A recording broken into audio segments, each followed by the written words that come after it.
Have you ever met a stranger who changed your entire life with nothing more than words? This story isn't about fame or money or miracles in the usual sense. It's about the quiet power of human connection and how a single act of kindness can rewrite someone's destiny. The morning of March 14th, 2007 started like any other for Liam Parker, except that it didn't. Liam woke up feeling like the weight of the entire world was pressing down on his chest. The clock beside his bed blinked 6:15 a.m., its soft blue glow casting long shadows across the room. Outside, the city of Riverview, California, was just starting to wake up. Cars humming in the distance, birds calling from somewhere beyond the smudged window pane. But Liam didn't hear any of it. Not really. For weeks, no, months, his mind had been drowning in the same toxic tide. You're a failure. You can't fix this. They'd all be better off without you. He sat on the edge of his bed, hands tangled in his hair, his breathing uneven. He thought of his little sister, Maddie, and the promise he had made to her years ago that he would always be there. He thought of the pile of unopened bills on the kitchen table, the final notice from the job he'd just lost, and the guilt that had been eating away at him ever since his father's heart attack. Somewhere deep down, he'd hoped the storm would pass, but that morning it felt like the storm had won. By 7:30, Liam found himself gripping his car keys, his knuckles pale, the metal digging painfully into his palm. The highway out of Riverview was quiet at that hour, long stretches of asphalt cutting through rolling hills and sleepy towns. Liam drove in silence, the radio turned off, the hum of the engine the only sound in the car. He didn't even realize where he was going until the towering silhouette of the Aurora Bridge appeared in the distance, its steel arches stretching across the wide expanse of water like an unspoken invitation. The Aurora Bridge, people in town called it the Edge. Liam had never been there before. He'd seen pictures, of course, the golden-orange frame glowing in the sunlight, the way it seemed to disappear into the fog on early mornings. But now, as he approached, it felt different. Colder. Almost alive. When he pulled into the small gravel lot near the north entrance, his hands were trembling so badly he could barely shift the car into park. He sat there for a moment, engine running, staring out at the bridge. The water below churned violently, dark and merciless, as if waiting. He left the keys in the ignition, didn't even bother locking the car. Each step toward the bridge felt heavy, like his shoes were made of concrete. The air was sharp and salty, whipping his hair into his face as he walked past tourists snapping photos, past cyclists zipping by, past a street musician whose guitar was just slightly out of tune. None of it registered. The only thing Liam could hear was the pounding of his own heart as he reached the midpoint of the bridge. The railing was colder than he expected. He gripped it tightly, staring down at the swirling water below, at the gulls diving and swooping through the spray. It looked almost peaceful from this height, almost inviting. "This is it," he whispered to himself, his voice nearly swallowed by the wind. "This is where it stops hurting." With a sharp breath, he swung one leg, then the other, over the railing until he was standing on the narrow steel ledge, just inches from open air. The city behind him was silent. The water 250 feet below roared, and then a voice, calm, steady, close enough to hear but not so close as to startle him. "Hey there, mind if I join you for a minute?" Liam's body went rigid. Slowly, he turned his head. A man stood a few feet away. Mid-40s maybe, with a patrol jacket that had seen better days and kind, steady eyes that didn't flinch when they met Liam's. "I'm Officer Jack Sullivan," the man said gently, his palms open at his sides. "I promise I won't come any closer unless you say it's okay. I'd like to stand here with you. That's all." For a moment, neither of them spoke. The wind tugged at Liam's jacket, the steel beneath his feet humming with the vibrations of passing traffic. Finally, Liam gave the smallest of nods. Jack exhaled quietly, as if releasing a breath he'd been holding. "Thank you," he said softly. "You don't have to say a word if you don't want to. But if you do, I'll listen. No judgment. Just listening." Minutes passed in silence. The world seemed to shrink to just the two of them. A young man teetering on the edge of everything, and a stranger who refused to look away. Then, haltingly, Liam spoke. I can't do this anymore, he whispered, his throat tight. I've tried. I've really tried. But everything I touch just falls apart. My job, my family, my life. Jack didn't interrupt, didn't offer cliches or quick fixes. Instead, he nodded slowly, his gaze never leaving Liam. That sounds exhausting, he said softly, carrying that weight for so long, feeling like there's no way out. Liam blinked hard, his chest tightening. No one had ever said it like that before, like they actually understood. It's like I'm drowning, Liam said, his voice cracking, and I don't even know if I want to be saved anymore. Jack shifted his weight slightly, careful not to move too fast. You know, he began, his tone calm, almost conversational, I've been out here for a long time. Talked to a lot of people standing right where you are, and every single one of them thought they were out of options. Thought the pain would never end. He paused, letting the words settle. But you know what? Every single one of them found a reason to keep going. Not right away, not all at once. But they did. They're still here, they're living. And some of them, they're even happy now. For the first time, Liam's grip on the railing loosened, just slightly.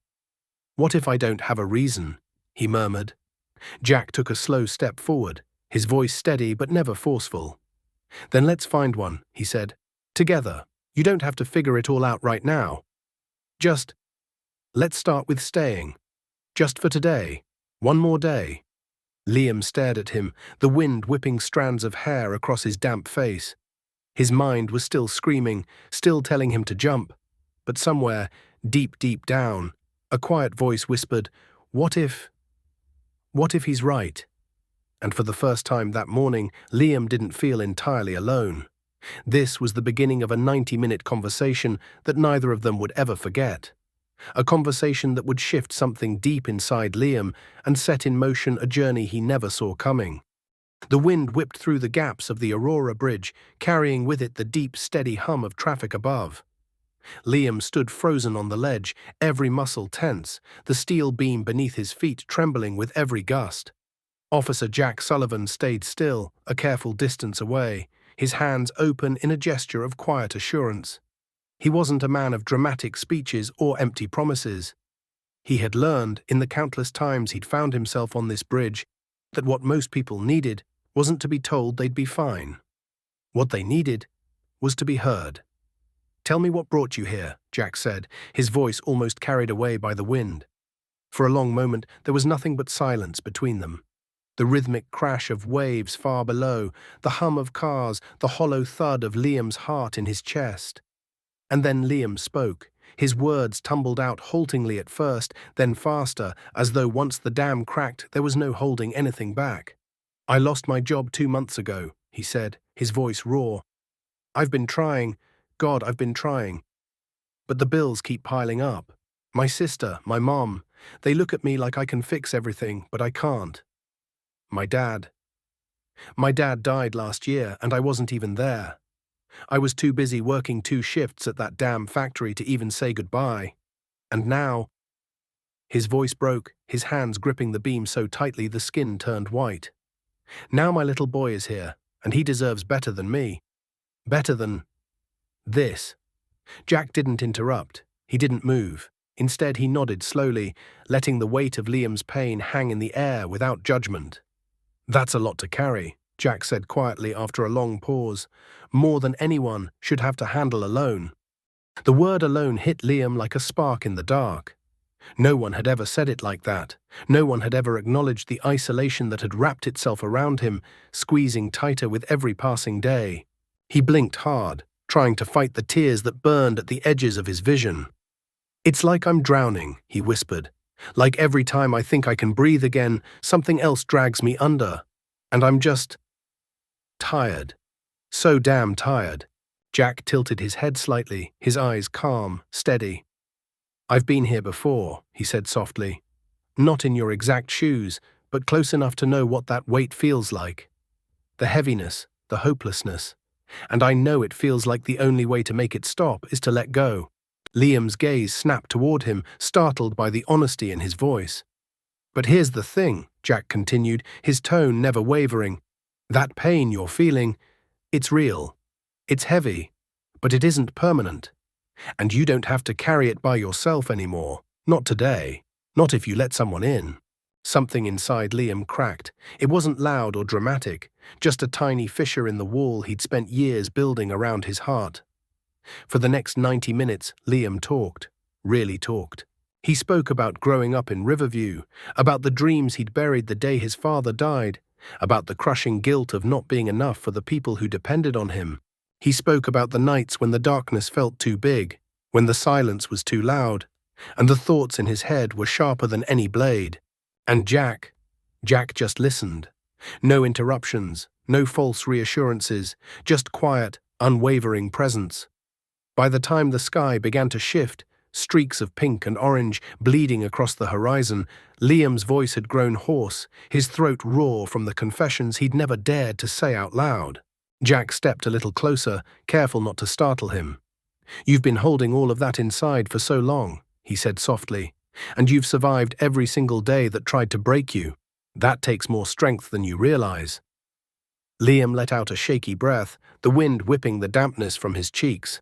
"What if—" His voice faltered. "What if it doesn't get better?" Jack's gaze held his, unwavering. "Then we keep fighting together until it does," he said. "One day at a time, 1 hour if that's all you can manage. You don't have to see the whole road, you just have to take the first step off this ledge." For a long, trembling moment, neither of them moved. And then, slowly, painfully, Liam swung one leg over the railing. Then the other. When his feet hit the concrete walkway of the bridge, his knees buckled. The adrenaline, the fear, the sheer weight of everything crashed over him all at once. Jack was there in an instant, steadying him, but never gripping too tightly. "You're safe," Jack said quietly, his hand firm on Liam's shoulder. "You're safe now." The ambulance ride to the hospital blurred into fragments, flashing lights, muffled voices, the sterile white of the emergency room ceiling. For the next 11 days, Liam stayed in a quiet wing of Riverview General, meeting with counselors, adjusting to the new reality of being alive when he hadn't planned to be. It wasn't easy. Healing never is. When he finally went home, the familiar shadows were waiting for him. The depression didn't vanish overnight. In fact, some days it felt heavier than ever. And then there was the photograph. A local newspaper had published a front-page image of Liam on the bridge, frozen in that moment, the young man on the edge of a steel beam, the stranger in the patrol jacket just a few feet away. Seeing it, seeing himself like that, sent Liam spiraling. He couldn't escape it. Every time he went out, it felt like someone was staring, whispering, "That's him." For the next 8 years, Liam lived in and out of the darkness, his life a cycle of brief calm and violent storms. Everything changed in the spring of 2016. One afternoon, as he was sorting through bills on his kitchen table, there was a knock on his door. When he opened it, he found Officer Jack Sullivan standing there, the same quiet steadiness in his eyes. "I didn't want to intrude," Jack said gently, holding out an envelope. "But I thought you should know. There's a ceremony in New York next month. They're honoring some of the work I've done here over the years. I'd like you to be there, if you're willing." Liam hesitated, his mind spinning. I don't know if I can," he admitted. Jack offered a small smile. "Just think about it. That's all I'm asking." A week later, his mother, ever the strategist, came up with a plan. She told Liam he'd won a free, all-expenses-paid trip to New York from a local radio station. It sounded absurd, but something in her voice, the quiet urgency, made Liam agree. When he finally landed in New York, the city felt overwhelming. A blur of lights, sounds, and people moving faster than his thoughts. But nothing prepared him for the moment he stepped into the quiet event hall and saw Jack standing by the stage. For a split second, Liam froze. In his mind, Jack had been just a voice, a lifeline on that bridge. Seeing him in person, seeing the man who had quietly refused to let him vanish, hit him like a tidal wave. That whole time, Liam later recalled, shaking his head, I never even looked up. I didn't know it was a cop. If I had, I don't think I would have opened up the way I did. I'd had nothing but bad run-ins with police before that day. But in that room, surrounded by people who had gathered to honor compassion and connection, none of that mattered. Liam walked straight across the floor, and without hesitation, the two men embraced. "Thank you," Liam whispered, his voice breaking. Jack shook his head. "No," he said softly, "you don't thank me. You chose to stay. That was all you." That night, when it was Liam's turn to speak, he hadn't prepared anything. He walked up to the podium, hands trembling, heart racing, and simply spoke. He spoke about the crushing pain that had brought him to the bridge, about the shame and isolation of living in silence, about the stranger who had met him on the worst day of his life and given him a reason, just one reason, to hold on. And when he finished, the room was silent for a beat. Then a wave of applause, people on their feet. Liam looked out over the crowd, stunned, realizing for the first time that he wasn't alone, that his story, his pain, could mean something to someone else. That night marked the start of a new chapter, one where Liam began to step out of the shadows and into the light. The plane ride back from New York was quiet. Liam sat by the window, staring out at the soft white clouds that rolled like waves below. For the first time in years, the weight on his chest didn't feel suffocating. It was still there, yes. The shadows didn't just vanish overnight. But there was something new, something steady humming underneath the pain. Hope. The memory of the room standing for him, of strangers wiping tears as he spoke, clung to him like a promise. Maybe his life could mean more than just surviving day after day. When he returned home, the world looked different. The streets were the same, his tiny apartment still held the same flickering kitchen light and the creak in the bathroom door. But Liam had changed. For the first time, he allowed himself to believe there was a path forward. And this time, he was ready to take it, even if it scared him. The hard work of healing wasn't neat or easy. There were days when Liam woke up and the weight of old thoughts nearly crushed him again. Days when silence felt louder than the traffic outside his window. But little by little, with therapy, support groups, and a new commitment to facing his demons instead of running from them, Liam began to build a different kind of life. Jack checked in often, a call here, a text there, sometimes just sitting with him in quiet. There were no lectures, no expectations, just presence. "You're doing the work," Jack would say, his tone firm but kind. "Don't forget to give yourself credit for that." And for the first time, Liam started to believe him. Finding his voice. In 2018, almost by accident, Liam found himself standing in front of a small classroom of high school students. A teacher friend had invited him to share his story, convinced that his journey might resonate with the kids. Liam almost said no. The thought of opening old wounds, of standing there exposed, terrified him. But something inside whispered, "Maybe this is why you're still here." So with shaking hands and a voice that trembled at first, Liam told his story, about the bridge, about the stranger who wouldn't let go, about the long, messy road back to himself. When he finished, there was silence, then a single hand raised. "Does it ever stop hurting?" a girl in the back asked, her voice barely audible. Liam swallowed hard. "Some days, yes," he said honestly. "Other days it doesn't. But you learn how to live with it. And you learn that you don't have to live with it alone." That moment changed everything. Soon, one classroom became two became 10.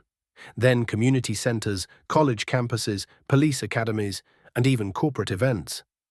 Every time he stepped on stage, Liam reminded himself of the same truth. If even one person in this room hears what they need to hear to stay another day, it's worth it. The foundation. By 2020, Liam launched the Open Hand Project, a small non-profit focused on breaking the stigma surrounding mental health and suicide prevention. The name came from something Jack had once told him during one of their long late-night talks.